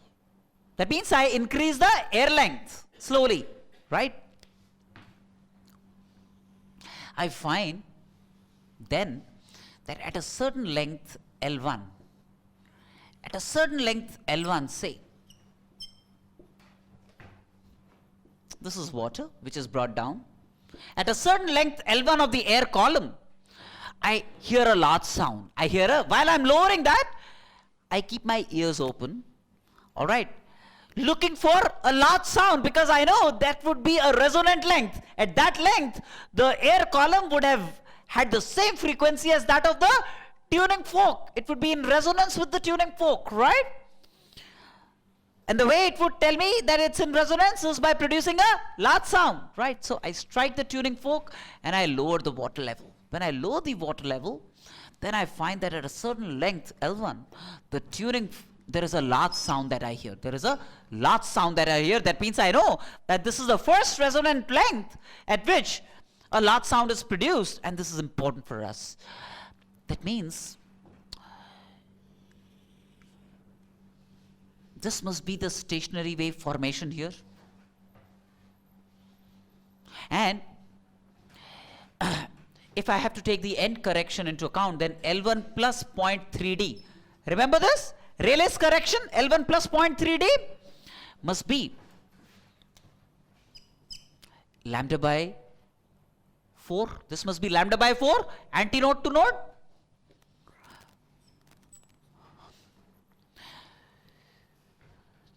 This time I know the frequency of vibration of the air column. Why? Because it's in resonance with the tuning fork, so the frequency of this must be the same as frequency of the fork. Yes or no? So then, if V is the wave velocity, then lambda must be V by F. So V by 4F. F is not just the frequency of the tuning fork, but also the frequency of vibration of the air column at which resonance occurs. Right? V by 4F. That's the first resonant length. Next, what I do is, I lower the water level further. See, then the air inside, what we see is that at a length, at some other length, say length L2,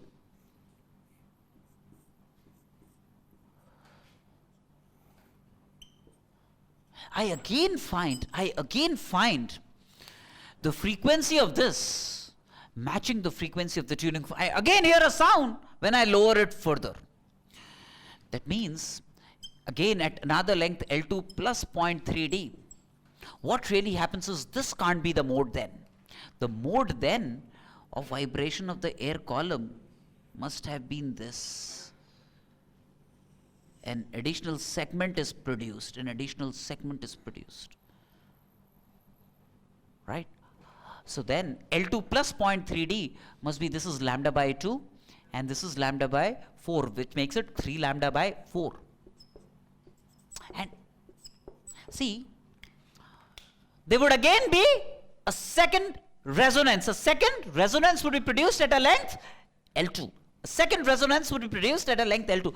Roughly, if you ignore 0.3D, then you can see that L2 would be roughly 3 times L1. Roughly 3 times L1 if 0.3D is ignored. Right? That means if the first resonance has occurred at a length 20 centimeters, then you know where to look for the second resonance. Roughly close to 20 centimeters, this would be calibrated, where you can see the length. Right? Then you know that close to 20 centimeters, you should keep your ears wide open to witness perhaps close to 60 centimeters a second resonance length. Right? So this would be again 3 lambda V divided by, again the frequency of this will be the same as the frequency of the tuning fork, because there is a resonance, right?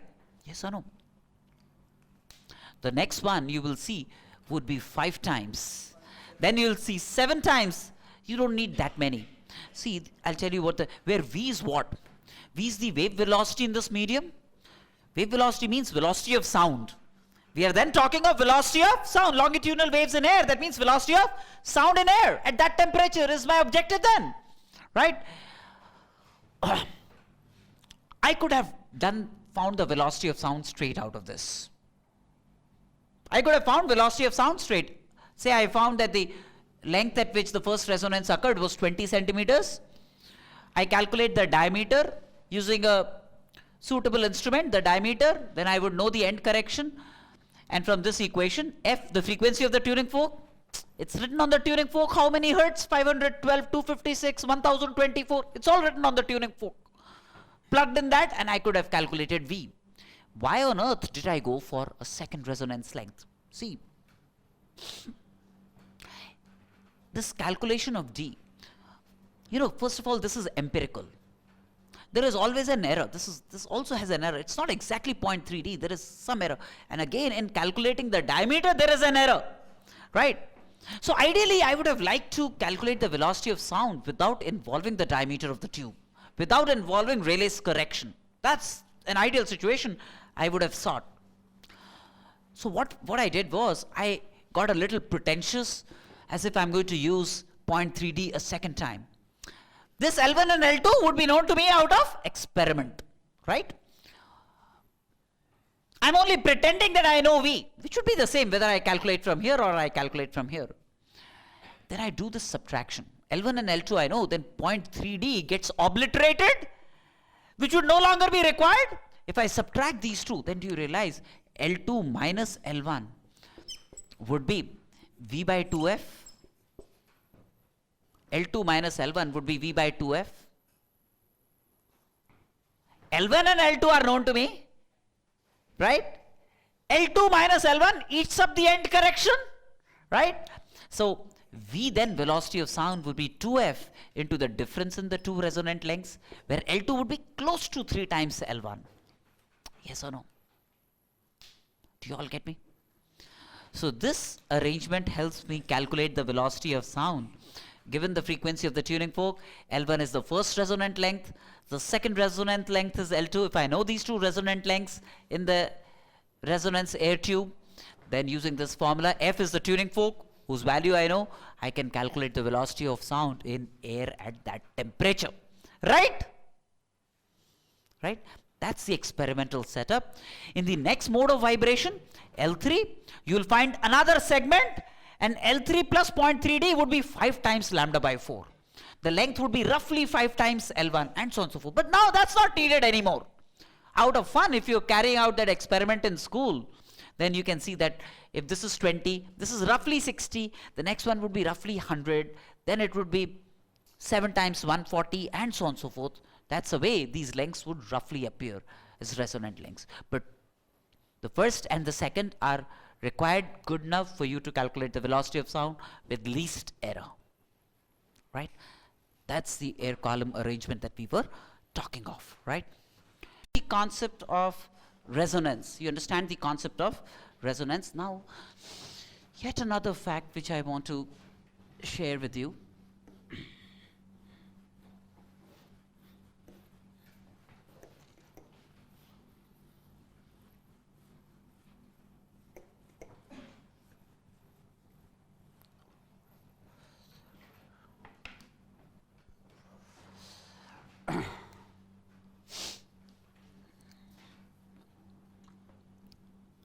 Which is, say there is a point source. There is a point source.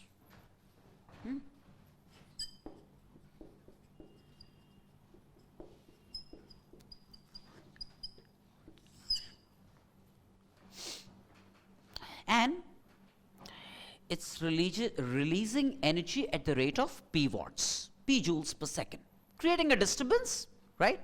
So it's an isotropic source. When I talk of an isotropic source, that means it does not distinguish between different directions. Same in all directions. It will send out energy, p joules every second, equally distributed in all directions. When I talk of all directions means, surrounding S, radially equally in all directions. Radially outwards from S in all directions. It sends out energy. So isotropic point source.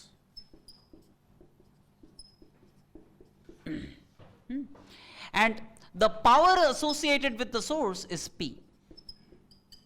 The power associated with the source is P watts. P joules per second of disturbance sent out in all directions equally, right? Now, we will assume that the medium is not causing attrition of an energy, right? But when this energy travels, realize that P joules released in the first second. Then, after a while, this amount, P, would have all traveled the same distance in, this energy would have traveled the same distance in all directions equally. That means energy in this direction would have traveled R units, energy in this direction would have traveled R units, energy in this direction would have traveled R units, energy in this direction would have traveled R units. That means now this P joules that was released in the first second, right, is available over a sphere of radius R centered at S, over a sphere of radius R centered at S? Yes or no? Right?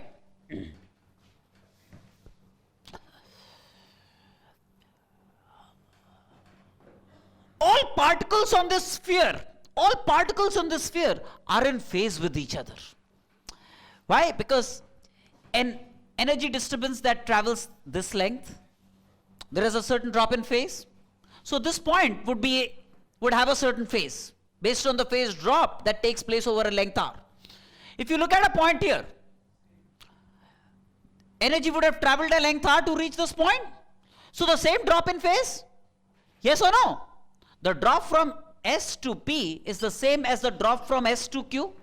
Therefore, P and Q are in phase. So any 2 points on the sphere are in phase with each other. That means all particles lying on a sphere of radius R centered at S are in phase with each other, right?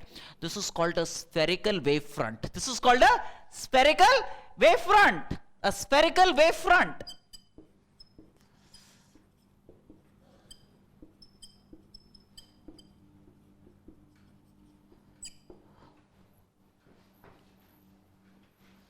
Right?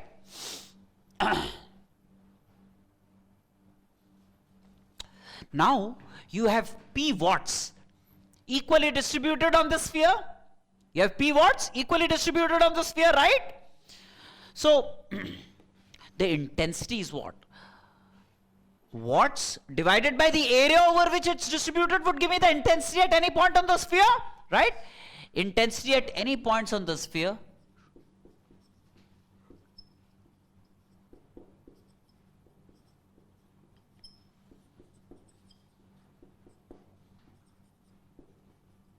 intensity of the disturbance, that is, at any point on the sphere would be P divided by 4 pi R squared. Intensity at a distance R. Therefore, the intensity of this disturbance at a distance R is watts divided by the area.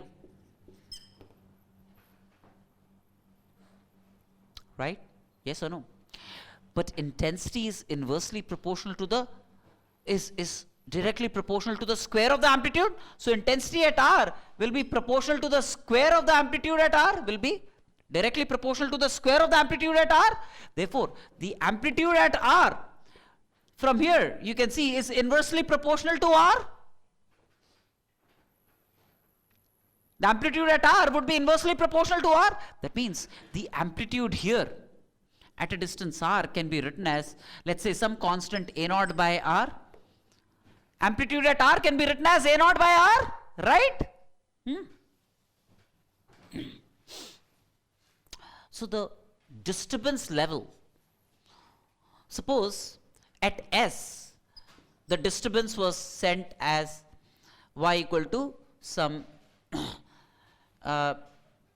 say at P, the disturbance then would be traveling at, instead of X you have R, instead of X you have R. So can I say that the disturbance at P, which is at a distance R, can be written as amplitude at R, which is A naught by R, and say sine omega t minus kr, sine omega t minus kr, yes or no? Instead of X you have R. That's a disturbance produced for different points on the sphere at a distance r. So where amplitude is going to be given by a naught by r. Instead of x you have r, right? So this is the story of a point source. This is the story of a point source which produces spherical wavefronts. A point source will produce spherical wavefronts. Let me look at a line source. Let me look at a line source emanating energy in different directions, right?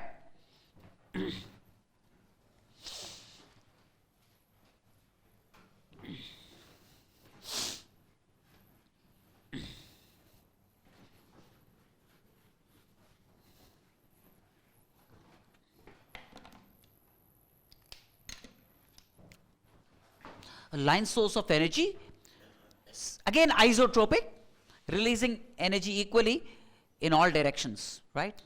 Not in all directions. What I mean is, in this case, suppose this is a line source PQ of length L. This is a line source. This is a line source. It will release energy like this, like this, like this, like this, like this, like this, like this, like this.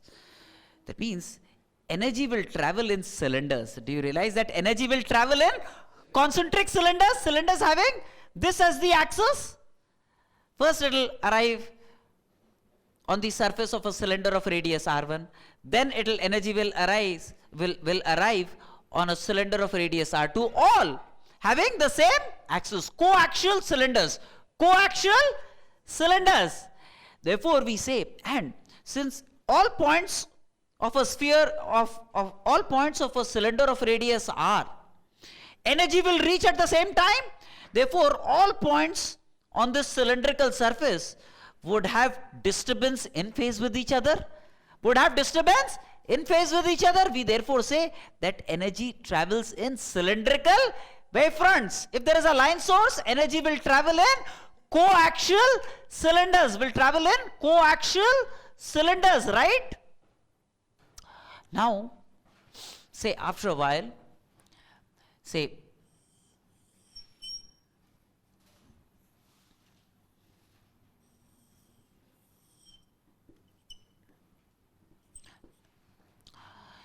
energy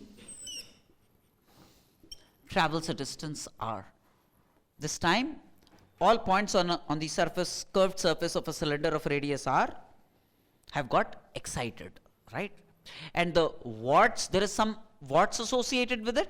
There is some power associated with this line source. Now this power is available on the surface of the cylinder. Now the same power is available on the surface of the cylinder, right? When power is flowing out, it's not getting hogged up by the medium. We are assuming that the medium is not hogging up that energy. Therefore, it keeps flowing out, but this power P is available on greater and greater surface areas.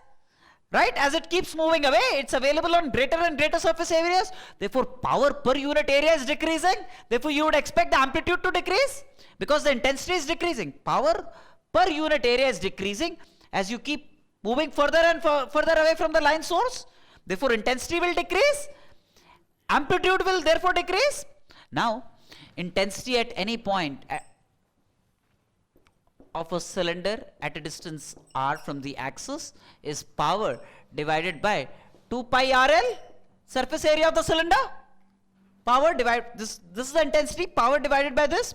But intensity is proportional to the square of the amplitude. That would be the amplitude on the surface of a cylinder of radius r, coaxial, right? Therefore, from this, can I say that amplitude at a distance r is inversely proportional to root r? Is inversely proportional to root r? Can that be said?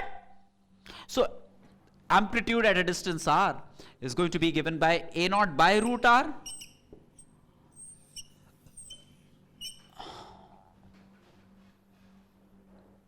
Right? A naught is a constant. So, the disturbance level at all points on the surface of this cylinder can be written as y equal to the amplitude, which is a naught by root r sine omega t minus kr. Instead of x you have r, right? Instead of x you have r. That's a line source description. That's a line source description. Yes or no? Do you understand all of this? The point source, the line source, etc. Right? Have I taught Doppler's effect to you? That has been covered in the class. Stand up.